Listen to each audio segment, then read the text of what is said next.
أعوذ بالله من الشيطان الرجيم. بسم الله الرحمن الرحيم. يا أيها الناس اعبدوا ربكم الذي خلقكم والذين من قبلكم لعلكم تتقون.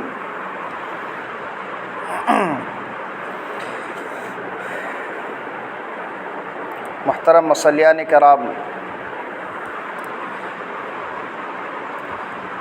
آج تفسیر قرآن کا غالباً 10واں درس ہے۔ سورۃ البقرہ کی تفسیر ہم لوگ پڑھ رہے تھے، 20 آیات ہو چکی ہیں۔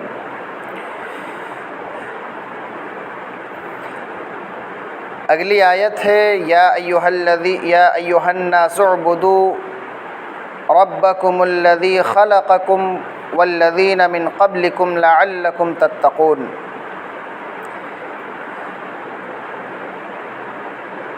کہ اے لوگو،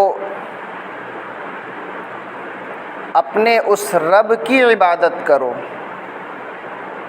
یا ایھا الناس، اے لوگو، اعبدوا ربکم الذی، اپنے اس رب کی عبادت کرو، خلقکم، جس نے تمہیں پیدا کیا، والذین، اور ان لوگوں کو، من قبلکم، جو تم سے پہلے تھے۔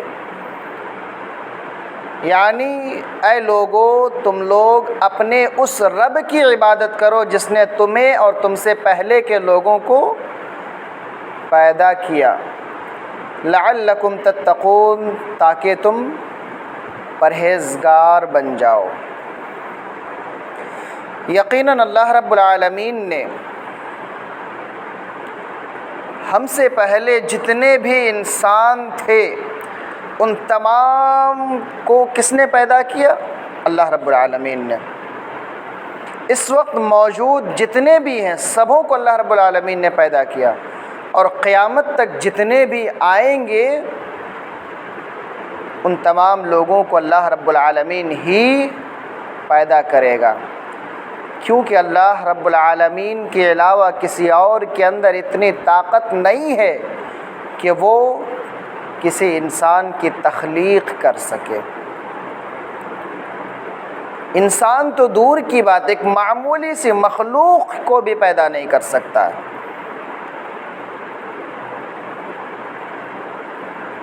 ایک معمولی سی مخلوق کو بھی اللہ کے علاوہ کوئی دوسرا پیدا نہیں کر سکتا ہے۔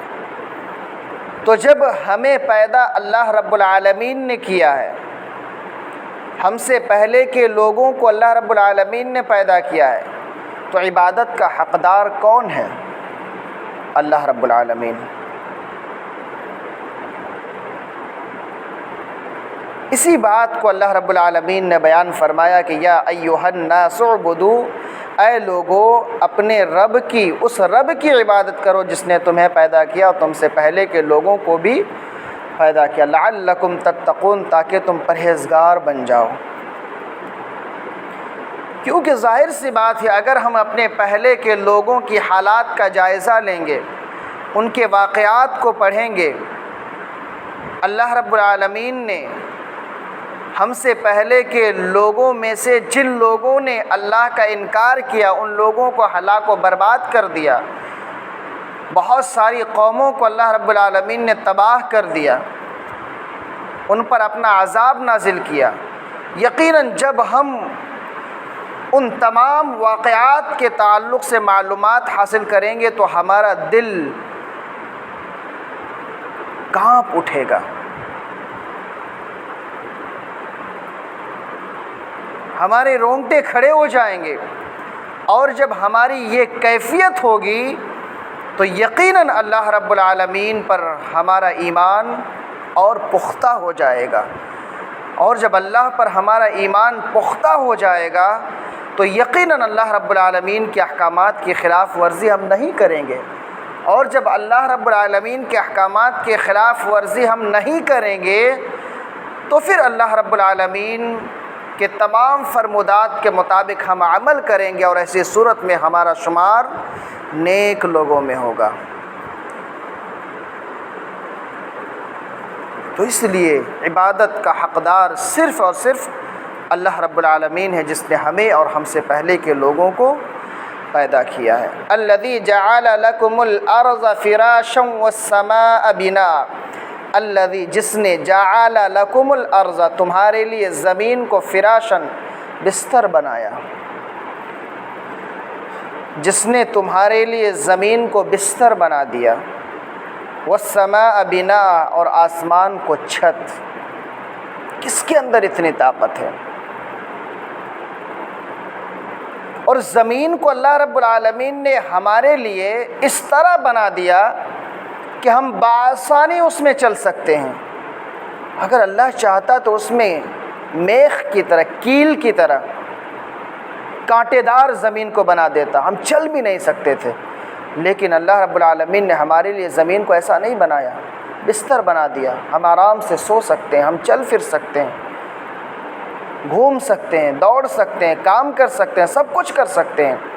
آسمان کو ہمارے لیے اللہ رب العالمین نے چھت بنا دیا۔ وَأَنزَلَ مِنَ السَّمَاءِ مَاءً، اور آسمان سے پانی نازل کیا۔ اللہ رب العالمین نے آسمان سے پانی نازل کیا۔ فَأَخْرَجَ بِهِ مِنَ الثَّمَرَاتِ رِزْقًا لَكُمْ، اور اس پانی کے ذریعہ، اس پانی سے پھلوں کو نکالا جس کے ذریعہ تمہیں روزی دی جاتی ہے۔ تو ذرا غور کیجئے کہ زمین کو اللہ رب العالمین نے بستر بنا دیا، آسمان کو چھت بنا دیا، آسمان سے پانی نازل کیا، اس پانی کے ذریعہ اللہ رب العالمین نے پھلوں کو نکالا، پھلوں کو اگایا، اور ہم اس پھلوں کو، ان پھلوں کو کھاتے ہیں، یعنی کہ ہمارے لیے روزی مہیا کر دیا۔ کس طرح سے؟ کیا اللہ رب العالمین کے علاوہ کسی اور کے اندر اتنی طاقت ہے کہ بارش نازل کر سکے، درخت کو ہرا بھرا کر دے، درخت میں پھل لا سکے؟ یقیناً کسی اور کے اندر یہ طاقت نہیں ہے۔ تو عبادت کا حقدار کون ہے؟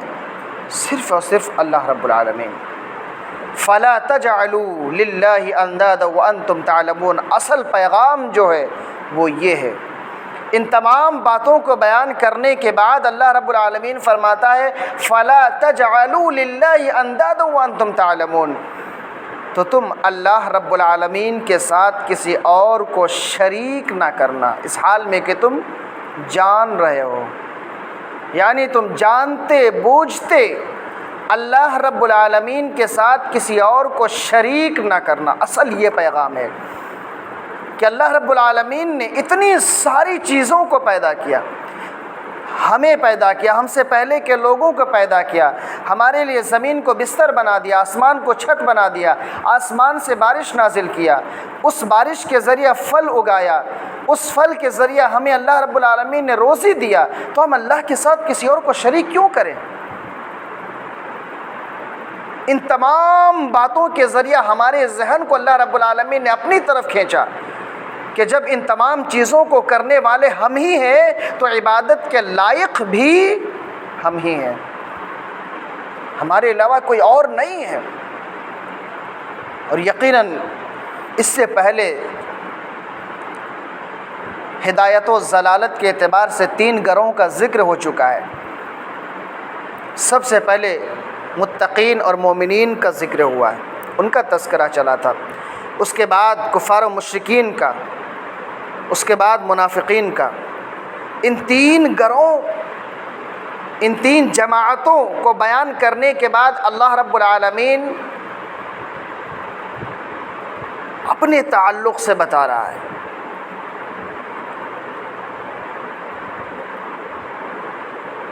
کہ عبادت کا لائق کون ہے؟ اللہ رب العالمین۔ جب ہماری ساری ضروریات کو اللہ رب العالمین پوری کرتا ہے، ہماری پریشانیوں کو دور کرتا ہے،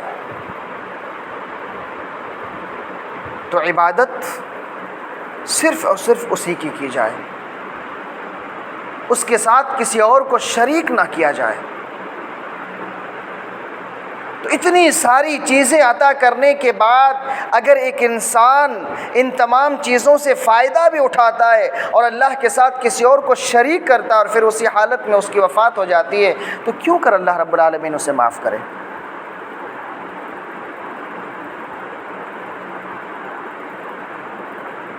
یہاں اللہ رب العالمین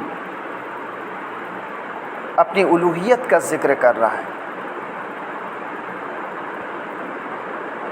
کہ عبادت صرف اور صرف کس کی جائے؟ اللہ رب العالمین کی، اس کے ساتھ کسی اور کو شریک نہ کیا جائے، اور نجات کا راستہ صرف ایک ہی ہے اور وہ ہے اللہ کی عبادت، اس کے ساتھ کسی اور کی شرکت نہیں ہونی چاہیے۔ پھر اللہ رب العالمین رسالت کے تعلق سے بیان فرما رہا ہے وَإِن كُنتُمْ فِي رَيْبٍ مِّمَّا نَزَّلْنَا عَلَىٰ عَبْدِنَا وَإِن كُنتُمْ، اگر تم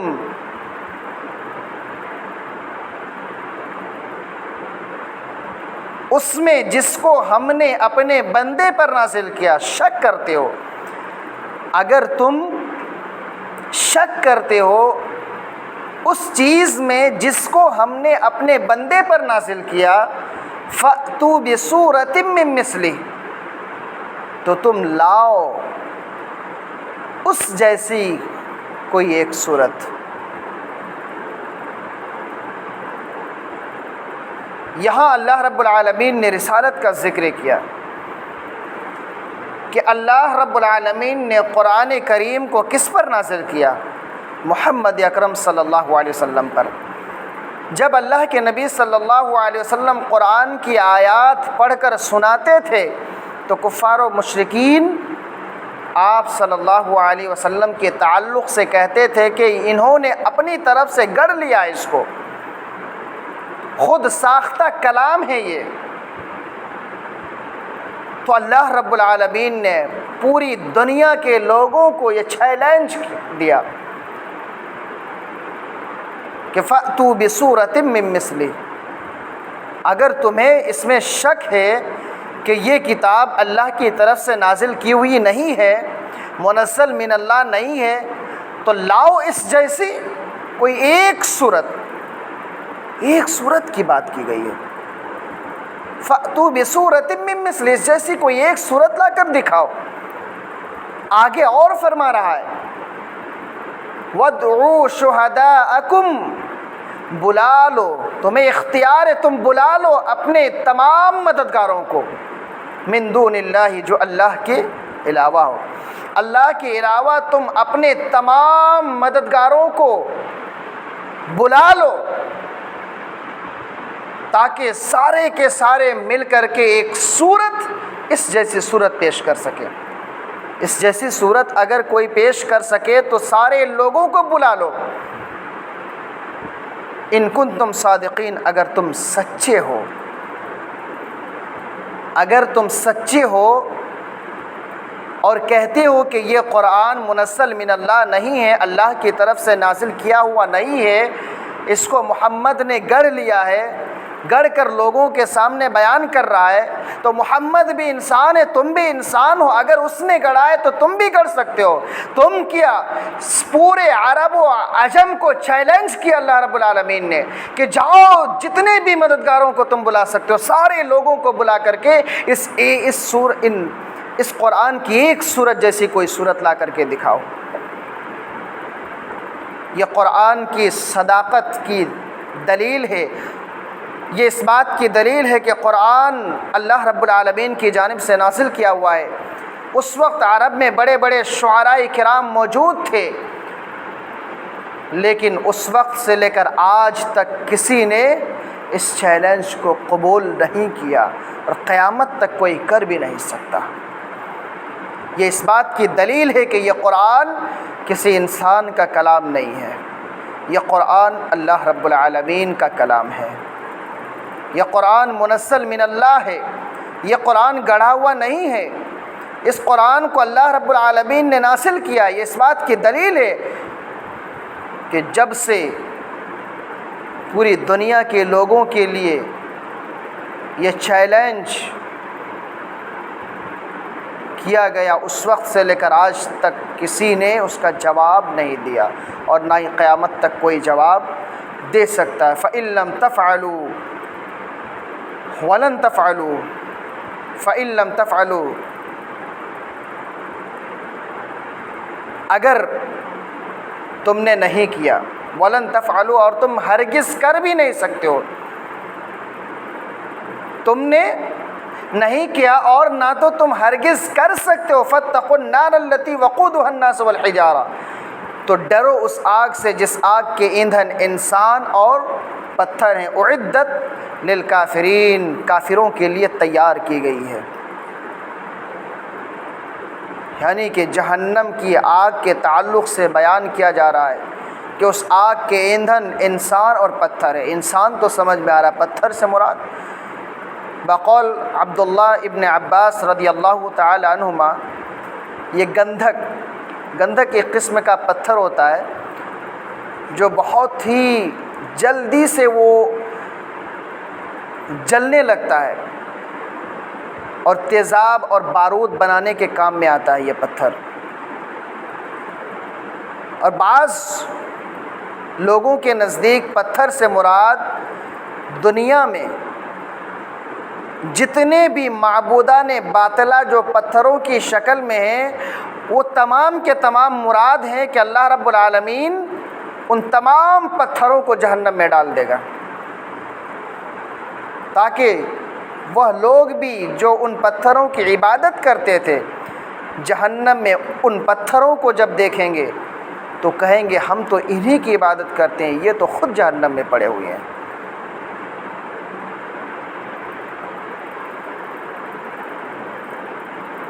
اعدت للکافرین، کافروں کے لیے تیار کی گئی ہے۔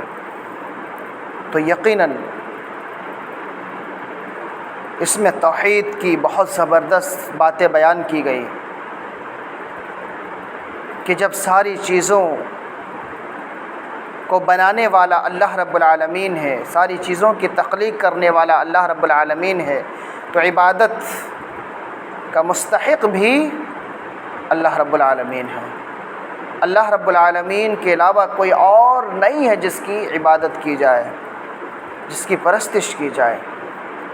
اس لیے اگر کوئی شخص ایسا کرتا ہے اور پھر اسی حالت میں اس کی وفات ہو جاتی ہے تو پھر خالداً مخلداً فی النار، وہ ہمیشہ کے لیے جہنم میں رہے گا، کبھی پھر وہاں سے دوبارہ نکلے گا نہیں۔ تو اللہ رب العالمین سے دعا ہے کہ الہ العالمین ہمیں قرآن کریم کو سمجھ کر پڑھنے کی توفیق عطا فرما۔ اللہ قرآن کریم کے احکامات پر ہمیں عمل کرنے کی توفیق عطا فرما۔ الہی ہمیں شرک و بت پرستی سے محفوظ رکھنا، الہی ہمیں توحید پر قائم و دائم رکھنا، اللہ ہمارا خاتمہ بالخیر کرنا۔ آمین۔ تقبل یا رب العالمین۔ سبحانک اللہم و بحمدک، اشہد ان لا الہ الا انت، استغفرک و اتوب الیک۔ السلام علیکم ورحمۃ اللہ وبرکاتہ۔